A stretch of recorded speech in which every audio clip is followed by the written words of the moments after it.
Hello everyone, thank you very much for having me. Youthquake, if you didn't already know, is the Oxford English Dictionary's Word of the Year for 2017. A word which, quite surprisingly, doesn't have its origins in recent years of social media and influencer culture as we might think, but actually can be traced back to the slightly rose-tinted days of 1965. When the then editor of Vogue described the youth-led fashion and music movements of the swinging 60s, which saw baby boomers reject the traditional values of their parents and change the world and invent the teenager. According to the OED, a youthquake is a significant cultural, political or social change arising from the actions or influence of young people. Or more explicitly, a time when the collective power of young people is able to make change. Or even more explicitly, when the young do stuff that the old can't ignore. Ironically now, the term youthquake was first used to describe the very group of people that Youthquake 2.0, more often than not, is kind of fundamentally against, the baby boomers. But let's not dwell on that now, and instead focus on why we're here and a few key questions. What makes a youthquake, and what could a youthquake within the arts lead to? But first, let me introduce myself. My name's Edward Boott, and I'm Artistic Director at Nonsuch, a cultural studio and theatre company based here in Nottingham. It's my 26th birthday in July, and so I am here as an official Arts Council identified young person. So I'm going to milk this opportunity for everything it's worth, and everything I say is absolutely true. At Nonsuch, our programme is divided into three core strands. Our creative programme, where we produce original performers that we tour across the country, as well as festivals and events. Our community programme, where we work with everyone around us in the city of Nottingham, but also on larger programmes across the UK. And also our development programme, where we run Nonsuch Studios, an artist-led space for theatre and performance makers, and also a research arm in which we investigate and analyse the data that we collect from the people we work with. Nonsuch is 5 years old this April, and I feel it's really important to stress now that we are not a big organisation. There's just 5 of us sitting in an office just around the corner from here, doing what we can. We're not an MPO. We still haven't even submitted an over £15,000 grants for the arts application. And so it's easy to say as performance makers that we fit into the emerging category. However, our work with communities is really quite extensive, especially with young people. What this means is that although we've partnered on some really quite large-scale projects and led some of our own, everything that we've done has been achieved with really small levels of resource. And it really highlights what today is all about, and that it's about an attitude and a process and not levels of cash in the bank that can produce exciting, inclusive and relevant work for everyone, everywhere. But let's get back to Youthquake, that power change that was brought to the fore in 2017, most prominently through the huge surge in turnout and influence younger voters had on the snap general election. Younger political opinions that had previously been ignored and not listened to by the establishment were enabled to make a stand and send shockwaves across the political landscape. One of the most popular of these movements was Momentum, an offshoot of the Labour Party, but now, as a result of their successes, other political parties are beginning to increase their attention on younger activism with varying degrees of success. Now, when we're talking about a youthquake, we're inevitably talking about the youth, which evidently means that we are not part of said youth. And even I, as a 25-year-old today who fits in that category, is an outsider looking in. It also means that we're on that spectrum that we've already touched on today of young people versus old people on sort of a strange binary scale of birth and death, which is very strange. And then there's us in the middle as the not young, not old people or the arts professionals. But the idea of a youthquake and harnessing the power of young people are ones that are very exciting for us, especially at events like today. Mostly because we believe that by providing access to arts and cultural activities to young people, we'll enable them to find their voice, find their tribe, and live confident, successful lives. And the power of such an evocative word as youthquake really symbolises the impact we want to support young people to be able to have on the world. We ourselves, most likely, have been young people once too, who were inspired by the arts, our own creativity, and the things that culture allowed us and our communities to experience. Our passion for those memories empowers us to endeavour to find those spark moments for the young people who surround us and our organisations today. We also acknowledge through events like this that there's more that we can be doing to engage more young people in better ways. And before I even get into the detail of this, I think we wouldn't be worse off today if we all just spent 5 minutes as we leave here tonight just to think about what an arts sector youthquake might look like and the effect it might have on our work, our industry and society as a whole. However, there's no denying that there's a big gap between our perceptions of young people and young lives and the actual experience of those who are under 25 whom we're attempting to work with. This is probably due to a general rule of thumb for arts engagement, which is really quite simple. If you're a theatre, you do more theatre. If you're a film centre, you work with people on film projects. If you're a gallery, you work with young people on art projects. The equation is really quite simple. My art form equals your art form, or our culture equals your culture.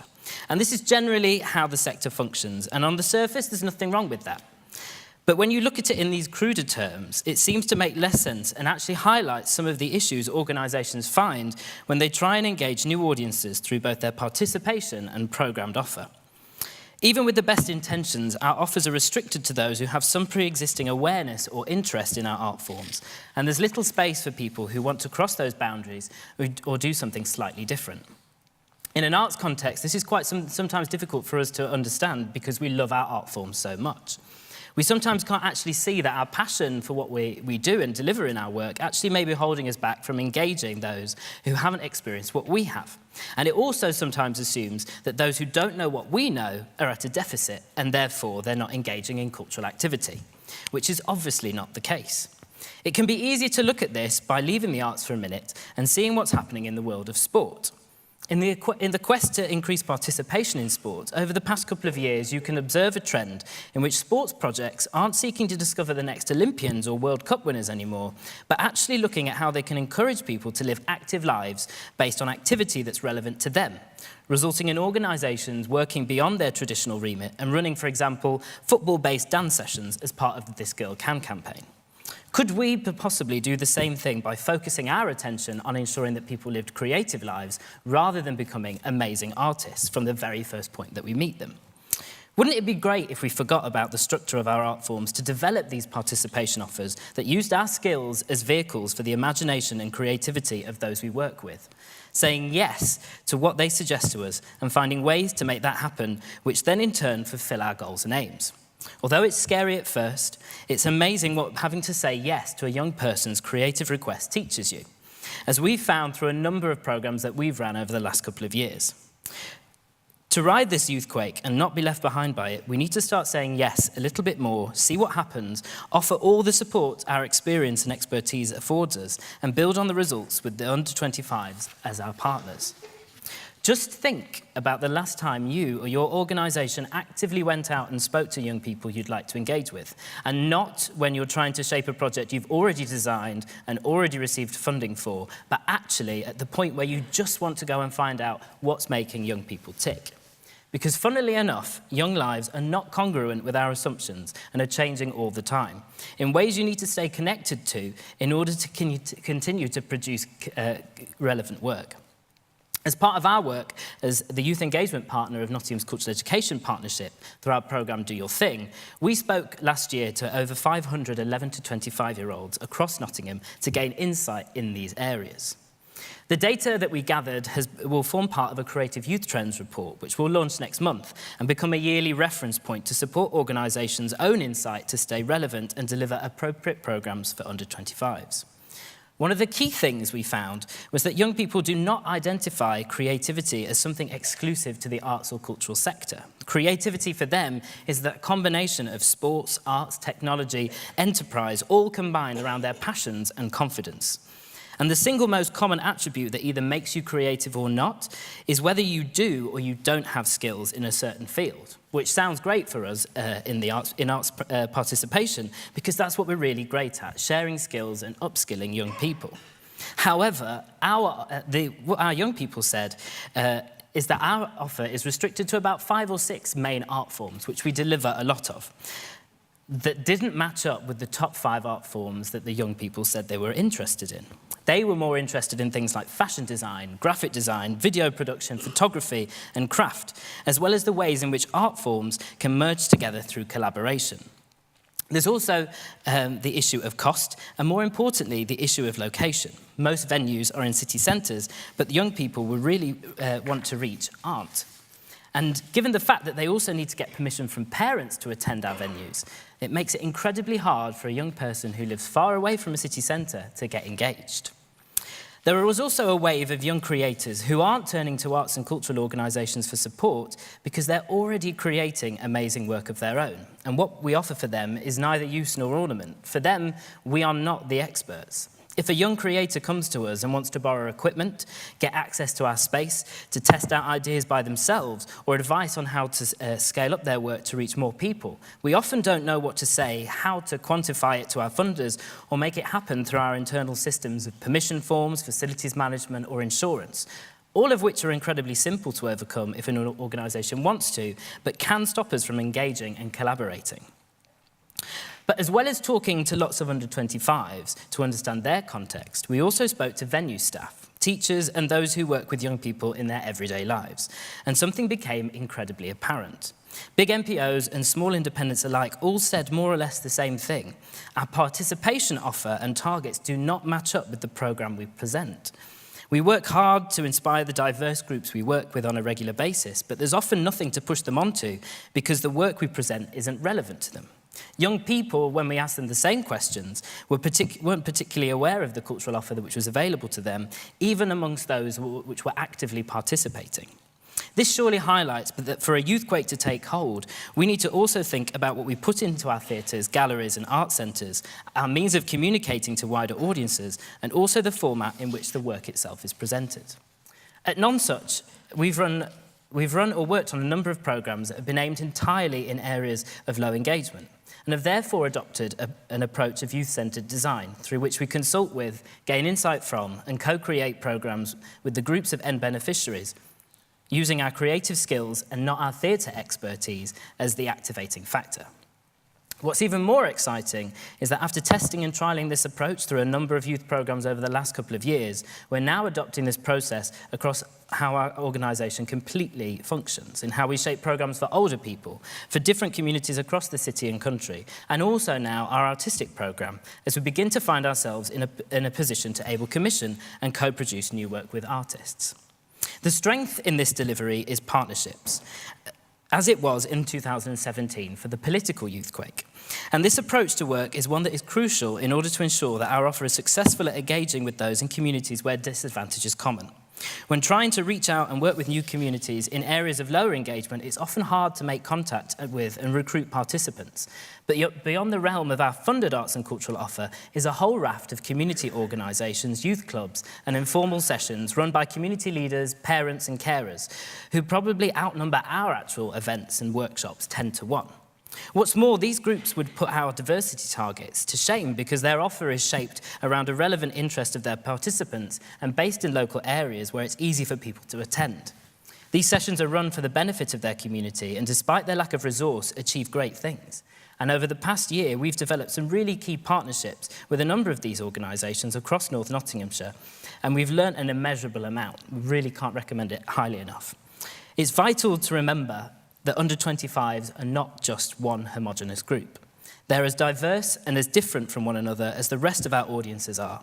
And so in the same way that we cannot put on the same play, same exhibition, same programme for them, neither can we provide a one-size-fits-all offer for under-25s. Now is an incredible time for the arts sector to ride the Youthquake because there's so much momentum behind it and there's already so many great examples of work out there. There's the Tate's evaluation report on the circuit programme, the Gulbenkian's report on the civic role of arts organisations. Cultural education partnerships are growing month by month and building momentum, connecting organisations on a grassroots level with schools and arts organisations. Music hubs are continuing to achieve incredible things, and the youth sector is crying out for connections and ways in which that they can match the young people that they have in abundance with exciting cultural and creative offers. Also, young people are energised, activated and aware of what they can do if they come together. Even those in areas of disadvantage and disengagement understand the power they have, but maybe don't have the confidence or tools to express it. But building that confidence and developing those tools is what we as a sector do best. Now, I've hopefully spoken through a number of sort of practical examples today with the aim of avoiding thinking too much about this approach to work. Like any good devising or creative process is inhibited by too much thinking, this is too. Young people's interests and imaginations can't be found at a desk or in a funding brief, and it's about talking to people that your own imagination is inspired and how projects can begin to be developed. Your venue could be the perfect space for a group of young dancers to rehearse during the daytime. Your cafe may be the exhibition space they're desperate for. Or your ideas on how to pull together a show could be the perfect thing that a group of young people need to put on a festival for their whole community. A Youthquake isn't about many voices making a singular statement. It's about a number of individual voices from across groups and backgrounds unifying through a shared focus to disrupt the status quo and influence the systems that they occupy. So if we activate our young people by engaging with their creativity, saying yes to as many ideas as possible, providing them with a platform to get their voices heard, then maybe we'll be able to activate a new trailblazing generation of artists who will learn from our mistakes and create great art with everyone they meet. It's January the 15th today, and it's the very start of the year, so I feel I can quite comfortably paraphrase Diana Vreeland, who was the editor of Vogue in 1965 when she coined the phrase Youthquake. She said, "This is the year is in its youth. The youth is in its year. More dreamers, more doers. Here, now, Youthquake 2018. Thank you.